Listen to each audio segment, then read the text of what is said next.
Joe No Show and the YouTube channel. This is what we think. One word, no spaces. Well, if you just type in "this is what we think," you just see all these schmoes telling you what they think about stuff, and not me. I took a little time off. If you didn't notice, I left a bunch of new clips up, and then I took off for like a week, just because.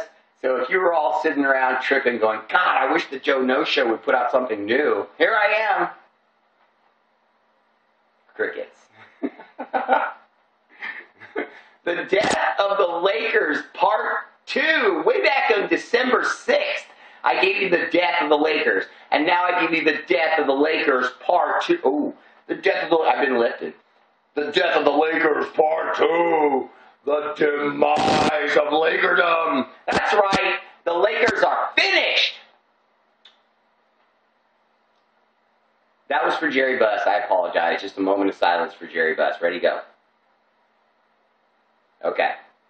That was sad. Jerry Buss just died recently. Way back on December 6th, I had heard that he'd been in and out of the ER for the last year or two because of cancer, and he basically finally lost his fight with cancer.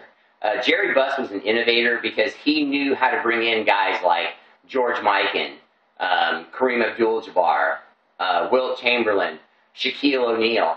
And when he would bring in a center, he would build a team around that center.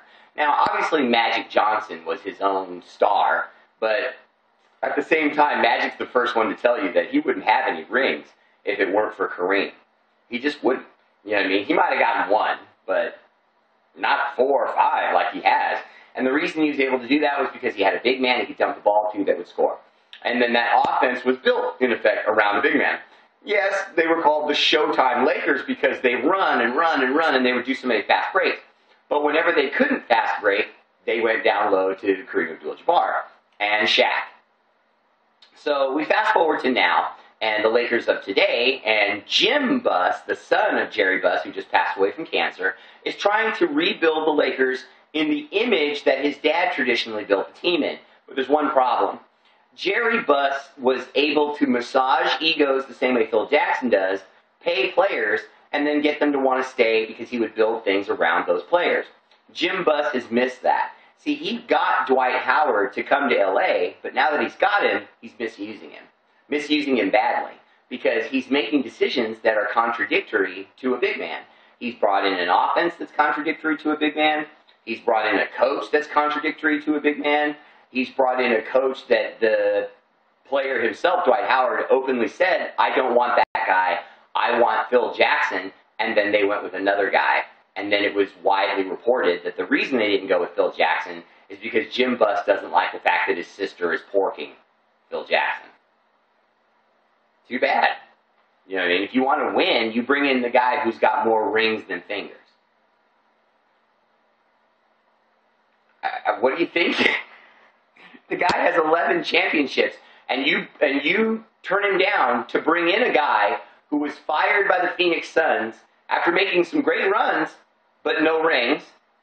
And then he went to the New York Knicks and drove the Knicks into the ground, made the Knicks suck, even though they were putting a lot of money into players and payroll. And then the moment he left, the Knicks have improved and gone on a run and are a perennial favorite after D'Antoni left. And they haven't changed the roster. They just basically got rid of D'Antoni to the Lakers. You can say goodbye to Dwight Howard, Lakerdom. It's over. All of you out there in Hollywood, you can say bye-bye, because Dwight's leaving.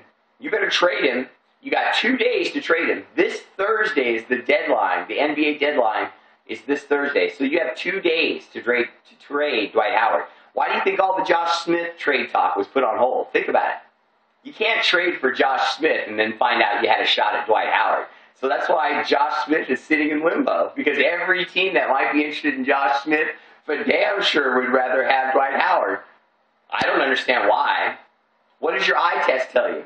Dwight Howard's hurt. He's not motivated. He doesn't play for the team. He plays for the fans and for his own press and Twitter.